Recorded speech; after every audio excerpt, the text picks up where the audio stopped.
विद्यार्थी बैठे हैं, जब आप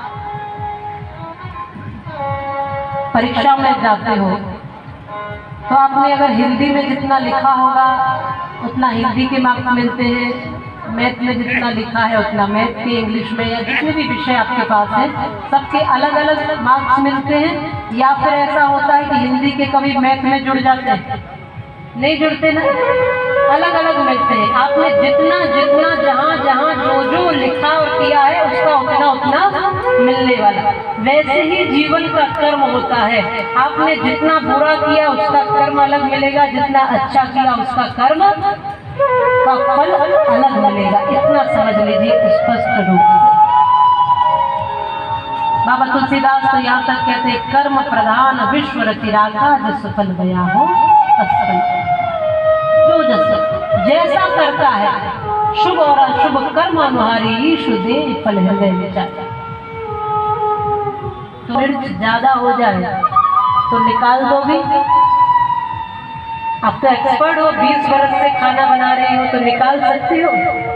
नमक ज्यादा हो गया निकाल दोगे, मिर्च ज्यादा हो गई निकाल दोगे, पर वो सब्जी खाने लायक भी बनानी है तो क्या करना पड़ेगा, उसमें नींबू डाल करके नमक का प्रभाव कम किया जा सकता है और घी डालकर मिर्च का प्रभाव कम किया जा सकता है। सब्जी में नमक और मिर्च ज्यादा है तो आपने उसमें थोड़ा घी डाल दिया, थोड़ा नींबू डाल दिया। अब नमक मिर्च निकाला नहीं है, लेकिन जब खाने लगोगे तो ना तो नमक लगता है ना मिर्च लगती है। वैसे ही बुरा कुछ किया है तो उसका दंड परिणाम बुरा भुगतना पड़ेगा। लेकिन नारायण का नाम क्या करता है, नारायण का नाम ये करता है कि जो दुख आएगा अब नारायण का भक्त उस दुख को भी हंसते हंसते पार कर जाएगा।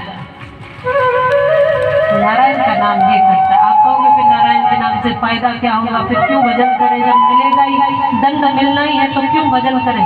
अरे दंड मिलेगा, लेकिन जो भक्त नहीं होता है वो उस दुख को रो रो करके काटता है, और जो भक्त होता है वो उस दुख को भी हंस हंस करके बिता देता है।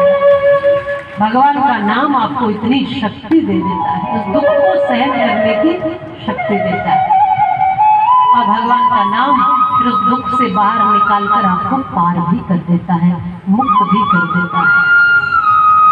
तो अब यहाँ यमदूत कहते हम ले जाएंगे, विष्णुदूत कहते हम ले जाएंगे।